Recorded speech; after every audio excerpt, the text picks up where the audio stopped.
Good morning, everybody. Tom here with Pernstar Motorsports. Blue Barrow is back from surgery and coming along nicely with her recovery, so she'll be out again shortly. Today, I'm going to talk to you about mounting tires and doing it completely manually, but doing it right without causing any harm to your wheels or the tires. And this video is going to be very structured, and it's also going to be color coded, and I hope you guys appreciate that because I think it's pretty neat. So we're going to have a couple different segments, and I hope that I'm going to, in those segments, be able to answer the questions that I foresee you guys will have. So first off will be, why a manual tire changer? Then the next step would be, what all do you need to actually use this thing correctly? Then I'll walk you through a step-by-step how-to of how you actually operate this with a couple of tricks and a couple extra tools that I use outside of what just comes with the manual changer. And lastly, to answer the question of, well, how long does it take, we're going to change a tire, and I'm not going to do any talking. I'm just going to put the camera up, do a time lapse, and then we'll know how long it takes me to unmount and mount a complete wheel.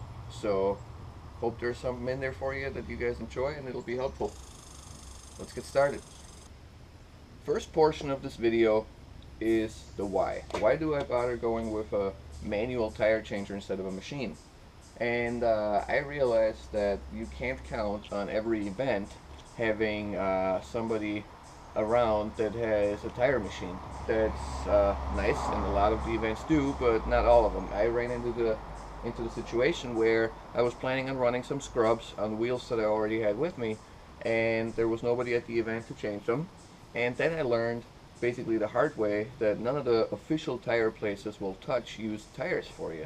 So it's not like you can just run out and have your scrubs put on. You need to basically have it done at the event. So I said, nah, enough of this. I need to be able to change my own tires at an event should the need arise. So now, of course, you can buy a tire machine, but there are a few downsides to using a real tire machine. And for one, of course, there's the cost, right? A Beat the Pooh one used is going to be 400 bucks or more. The cheapest brand new ones, like Chinese eBay machines, are like $1,000, and then it goes up from there. So they're pretty expensive overall, and they need a lot of infrastructure to support them. You're going to have an air compressor, you're going to have a generator, and none of that stuff is cheap, none of that stuff is light.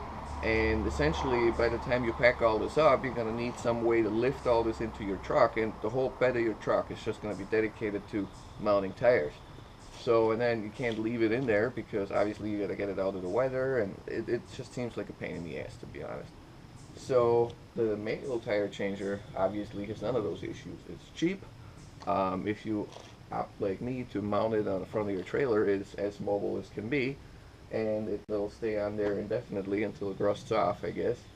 Um, and I don't have to lug anything around. And this whole setup that I'll show you today here can be replicated for right around 200 bucks. So the changer itself is, of course, dirt cheap, but the extra little tools you'll want to use to do it right, quote unquote, will run you in the neighborhood of $200, which basically leads right into the next segment of, let's look at all the stuff you actually need.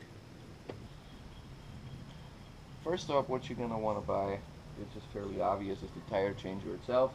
And there are quite a few available like this on Amazon, at various auto parts stores, and of course at Harbor Freight. And from what I've seen, it's always essentially the same setup, just at different price points. And the one from Harbor Freight with one of their coupons comes out to being like 35 bucks. So I would highly suggest you go get that one on account of being cheap. Other things you will want to add, some of which you're going to probably have laying around, are going to cost you nothing. You're going to want to have a couple of pieces of either rubber floor mat, anti-fatigue mat, you know, something to that extent. It's got to be something fairly dense, something rubbery that will add traction and protect your wheels. So I'll show you exactly where to put it and what to do with it, but basically you're going to have some rubber mat scraps or fatigue mat scraps that you're going to want to use. You're also going to want to have a couple of pieces of wood. Now, I have contemplated making nicer, exactly cut the size, little interface pieces, but I've come to the realization that these are wear items. So there's really no point in spending a lot of time on making these look nice when you're going to change 10 wheels and then you're going to throw them out. So wood scraps, rubber scraps, accumulate some of those. Little valve core removal tool, super hard to get. You can get it at every grocery store for like $5. You'll want one of these. Then this is the actual tire mounting and takeoff bar that comes with the changer. You'll essentially use that as a lever for bead braking, and that's about it.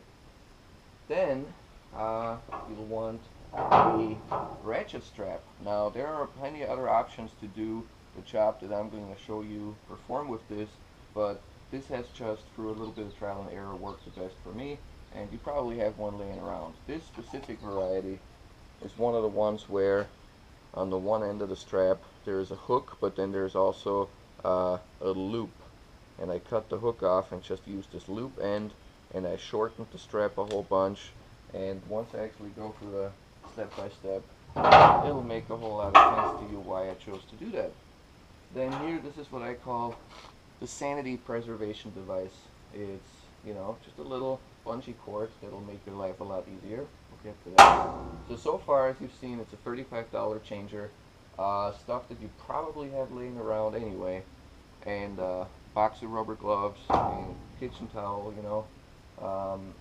Really nothing spectacular here. So far, let's just say you're still at 35 bucks. Then, this is where it gets a little more spendy. But this is really the key ingredient to happiness. Alright? I'm going to try and see if you can pick up the name brand on here. Like the camera, please do me a solid and focus. Maybe not. We'll find out later. But this is a Nomar tire bar. This little puppy here is, I've looked at probably 30 different tire irons and bars, and this seems to be where it's at, you know. So I opted to purchase one of these, and this costs significantly more than the tire machine itself because this is 150 bucks. But what you get is you get a tire bar that has, there are steel pins in all of these nylon ends that actually give it the structural integrity it needs, but they are nylon, and this is what's going to be contacting your rims. So this is the ingredient to make all this happening scratch free, essentially. That's why I figured it's worth spending the money on it. This is the end that you use to dismount the tire. This is the end you use to mount the tire. These people must be allergic to financial gains because they choose to market this exclusively for motorcycles. And I find that a little befuddling because I've changed in the order of maybe 26 or so tires now with this bar, and they were all car tires, and it works absolutely phenomenal. But how to use this, what the advantages are, we'll go over that. So for 150 bucks you end up getting the bar, and I think one replacement nylon tip, because again, this is of course a wear item. I see barely any wear on mine after changing, you know, 2 dozen, give or take, tires out. But nonetheless, it's going to eventually break. So there's one that comes with it. They give you the option for, I want to say, another 20 bucks. You can buy another 3, so I did. But for 150, like I said, you also get some very much needed lube. And I haven't really dug into what lubrication options there are for tire mounting because the bar came with this stuff and it works fabulously, so I had no reason to look elsewhere. Eventually this is going to dry up, and then I'm going to buy something else, but I don't see why I wouldn't buy the same thing again because it works great. So it comes with a little spray bottle where you just dilute some of this with water and the actual paste. So this mounting, spray on, mounting, paste. And because this is pretty sticky stuff, that's where the rubber gloves and the kitchen towels come in. But this is actually vegetable based, so it's good for the environment, I presume. And it's really easy to clean up. It's no joke. It's not a big deal to get this off of your hands. I've used various other lubes before for tire changing, including things like WD-40 and silicone grease and all kinds of good stuff. Yeah, this works better. As I initially said in the video, I try to make this very structured. So now we're up at the point where I'm going to walk you step by step through the unmounting and mounting process using this machine. So to start off, I think usually every video that involves a Harbor Freight tool involves the modifications required to make said tool work. And in this case, there really weren't that many modifications. The only thing was that this bead breaker bar had the hole too far up and such it could only move about, I don't know, 10 degrees before hitting the main bar, so I had to notch that out with an angle grinder. You know, those Chinese kids are all way overpaid, I suppose. But other than that, there really weren't any modifications required to make it work. What I would suggest you do is to add a few things to make it work really, really well. So first off, we've already mentioned that you want to have anti-fatigue or rubber mats or something around, and here's why. This is the actual bead breaker, and you'll see in other videos that deal with how to operate this machine that there are people that like plastic dip this or, you know, put other various coatings over this edge right here of the bead breaker. That's only required if you don't understand how it works, because this never actually touches your rim. This only touches the tire. What does touch the rim is this section down here. So you want to just have a slab of either anti-fatigue mat or heck even like pieces of an actual tire, whatever works for you. Just put something down there to protect your rim from the sharp edges. Okay, and then you're ready to break the bead. Up here, you want to cut something that looks roughly like this out of a floor mat, fatigue mat, what have you, and put it over top. This isn't going to prevent any scratches in itself, because what usually goes here on 9 out of 10 wheels is the actual hub face. The reason you still want to have the fatigue mat there is that this will greatly aid the bite that the machine has on your wheel to prevent it from rotating when you're mounting the tire, and as such it'll really help with making this a stable setup. Because I think that's one thing I should also talk about. What's really key for this to function is that it's mounted in a stable fashion. Okay, so in the instructions, which don't even bother looking at, they're saying that you can mount this to a wooden pallet. Yeah, no, don't. So two options: either you mount this to the concrete floor with anchors and do it right, or you mount it somewhere else that's really stable, like a steel deck trailer or the bed of a truck. There are also like these little hitch platforms that I could see working maybe if you have a really tight, not sloppy fitting hitch. But regardless of what you choose, it has to be something that's solid, you know. I have tried, like many others I'm sure, to also mount this to a 2x12, and I used like an 8-foot board, mounted this down on the board, parked my truck on the board, and it's still, the thing is, what you're trying to do, the hard part of mounting a tire is the final step when you're trying to get the outside sidewall, that lip engaged with the rim. Okay, and so what you need to do there is you need to apply a lot of torque to that deal. Well, being that this is like 3 feet, whatever, off the ground, when you're pulling on your tire iron or bar to accomplish that, you're also pulling this towards you. And as long as the board, let's say, would be going towards my 12 o'clock right now, it's more or less fine, but you know, you're rotating. So that force that you're applying to this post is going to rotate. And so then you get to the short side of the board, and then the whole thing just wobbles, and oh god, it's such a waste of energy to try to do this if it's not mounted. Don't bother. Just find a spot, mount it correctly. Okay, so we've yacked about mounting, talked about the fatigue mat bits a little bit. This is the anti-rotation pin. This goes through one of your lug holes on the wheel and keeps it from spinning. And that's where the fatigue mat comes in. If you have fatigue mat underneath, and then you have another chunk of fatigue mat with this hole cut out to accommodate this pin, you get another piece of fatigue mat up top. The rim gets sandwiched between rubber, which just greatly aids the purchase that the machine has on the wheel, and it'll just make your life so much easier. This is the actual tool that comes with it to hold it down. And this is just basically bar stock welded to a piece of tube, all sharp edges. So yeah, this is where 90% of your scratches will come from if you don't use the proper precautions and put some type of rubber between the tool and your wheel. And then also I put like wood scraps, and I put these discs that work out super well under each of these points to not cut through the rubber that you're using. So total investment of probably 50 cents worth of scrap material, and it makes all the difference in the world for how well the wheel sits on there. Alrighty, so that's basically all that's required. A little bit of fatigue mat, a little bit of wood, proper mounting, and then the machine is ready to go. So I'd say we start by just, getting the first wheel set up.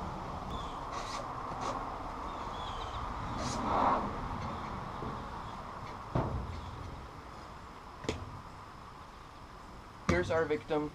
First step of what you need to do is you're going to take, if you still have them, your valve cap off, and then you're going to remove the actual core with your removal tool. Now, of course, you could also just jam a screwdriver in there and just let the air out, but you really should take the valve core out.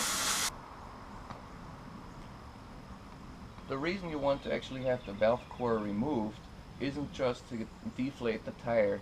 It's if you just deflate the tire with a screwdriver or something but leave the valve core in, when you're manipulating this tire, you're going to compress it. So if the valve core is still in there, you're going to generate a positive pressure inside the tire, and it's just going to fight you back harder than it has to. So it makes your life a lot easier if you remove it.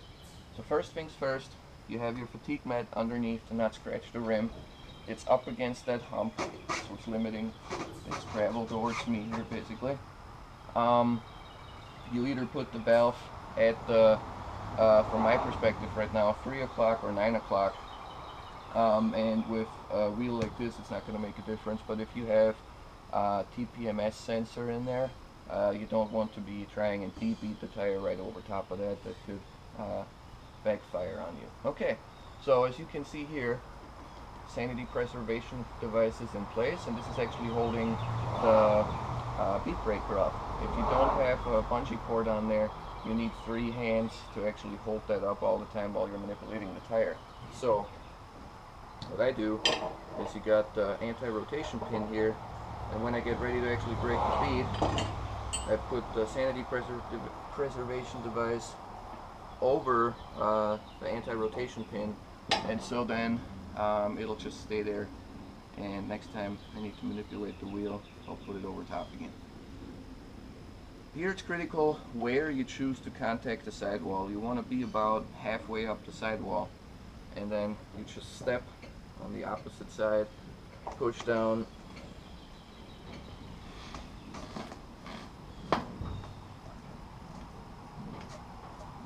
and break that bead.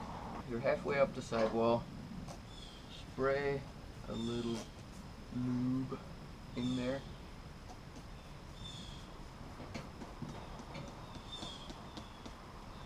What matters. Okay, let's see if we can get these super stick slicks off of this wheel. Boop! Goes the bead.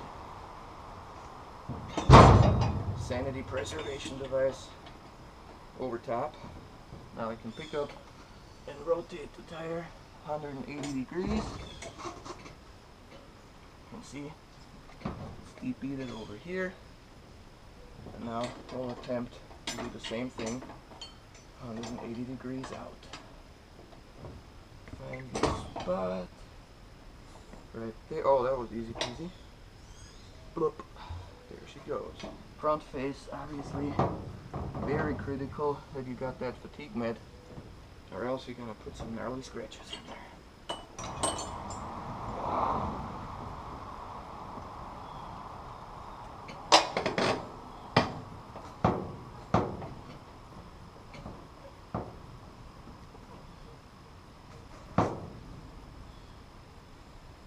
There she goes.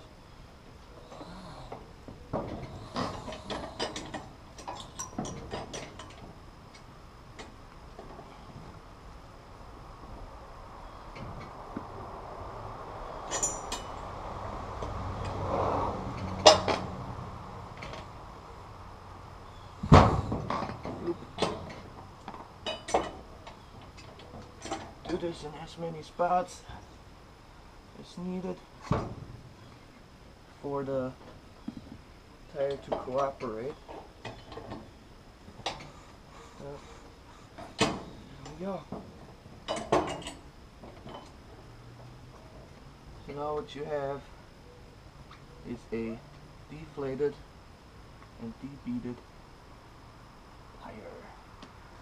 Alright, up next we're going to get the wheel up on the machine, and then it's hard to see that in the video I guess, but the anti-rotation pin has to go through one of your lug holes, just like that. All the various scraps come into play. First, put on the rubber to protect the rim finish. Then you space out your wood scraps. Then that little torture device goes on. And then you secure the whole thing down. Again, the objective here is for this to be nice and sturdy, which I would say it is. So we're good to go. Alright. Time for the tire mounting bar. A little bit more lube.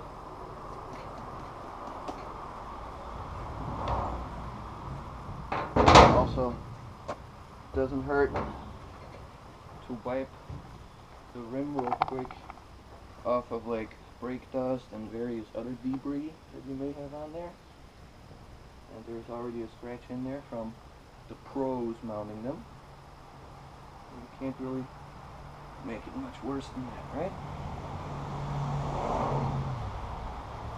Okay, so this contraption, not sure how well this will show up, but if you flip this 90 degrees, it'll either be ground flat or have these beads on it.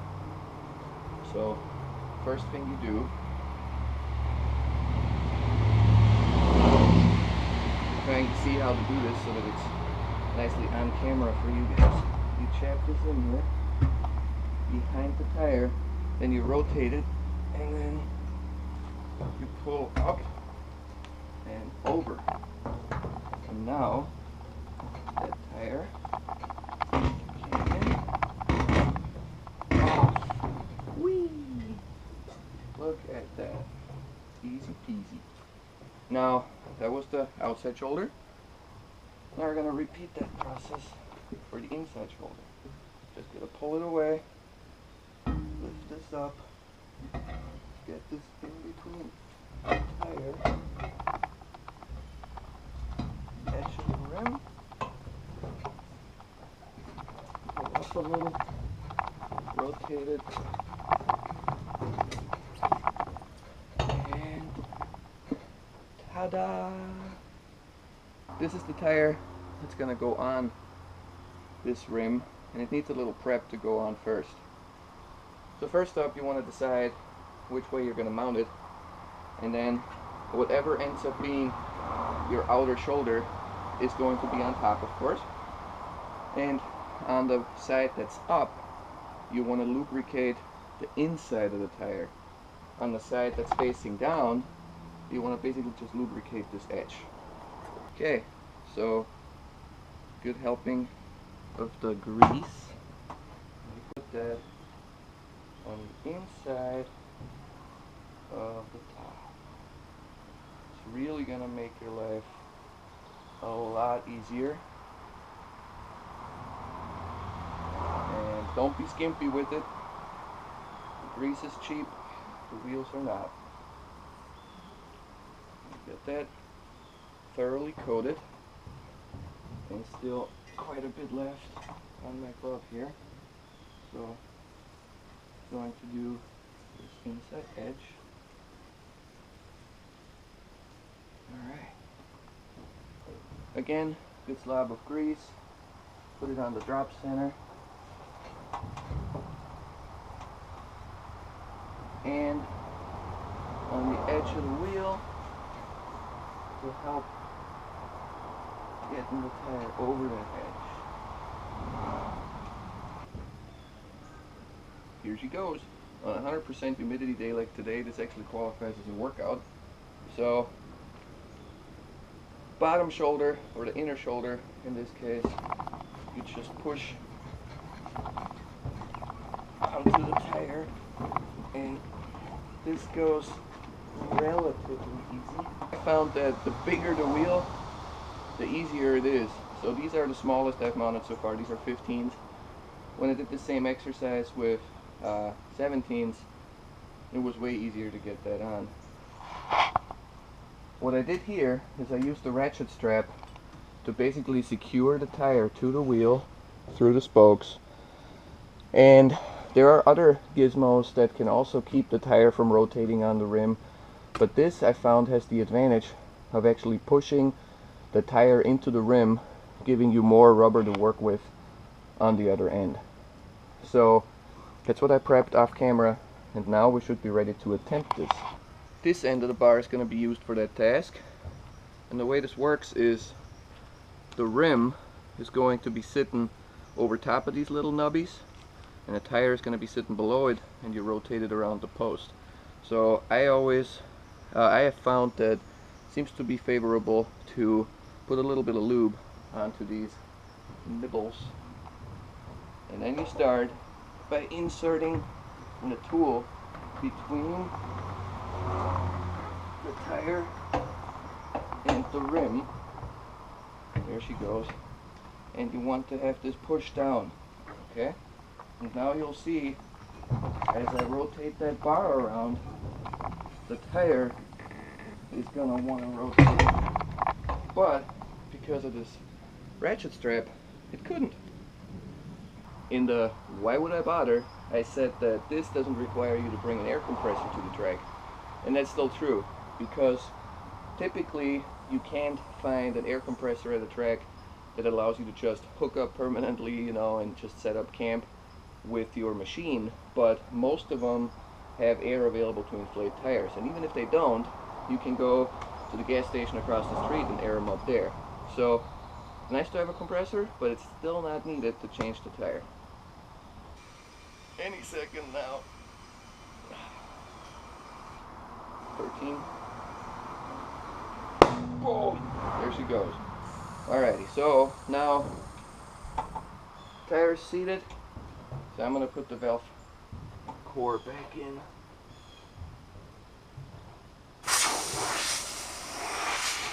There you have it. 100% manually mounted tire, and the rim is essentially in the same condition it was before.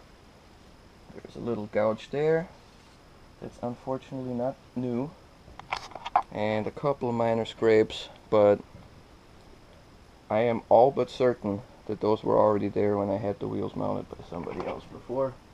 I don't recognize anything on there that looks like it is new. Mountless stretch tire successfully mounted. Now on to the time lapse. Let's see how long it takes me to do this, right?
Tires successfully mounted.